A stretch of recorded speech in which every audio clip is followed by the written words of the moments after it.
Hello students, welcome to Asha education. आज हम static friction को डे टू डे लाइफ से रिलेट करेंगे। देखिए, काफी स्टूडेंट्स ये बोलते हैं कि सर स्टैटिक फ्रिक्शन समझने में बहुत प्रॉब्लम होता है कि कैसे वो अपने फोर्सेस को वेरी करवा रहा होता है। देखिए, आज एकदम सिंपल एग्जांपल से समझेंगे कि स्टैटिक फ्रिक्शन कैसे वर्क करता है।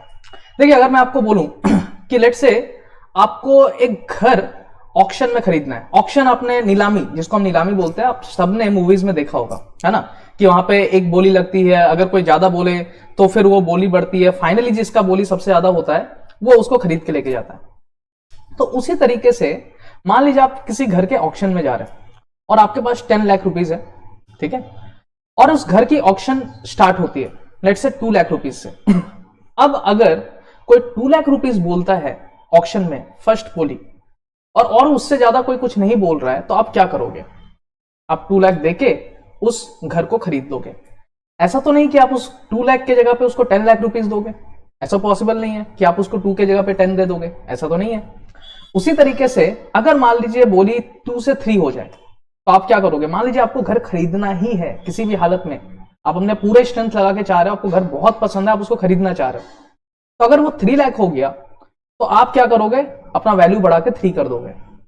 अगर मान लीजिए वो 5 हो गया तो यहां पे भी आप क्या करोगे? अपना वैल्यू बढ़ा के 5 कर दोगे। 8 हो गया तब भी बढ़ा दोगे।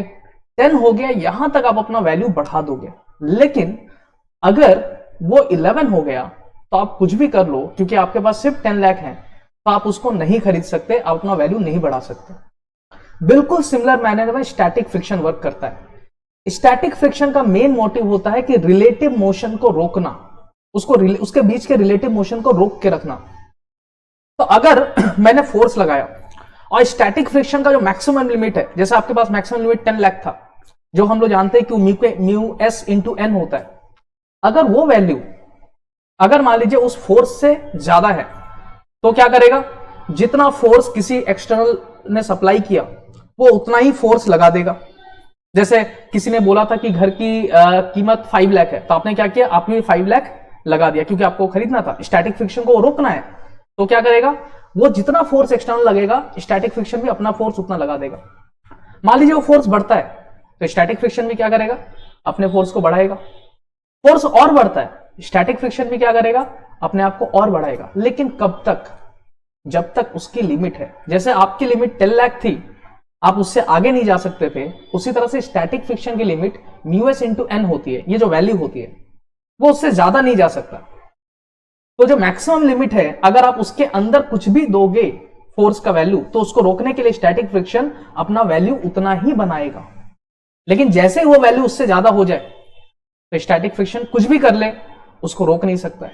वहां पे फिर मोशन होना स्टार्ट हो जाएगा।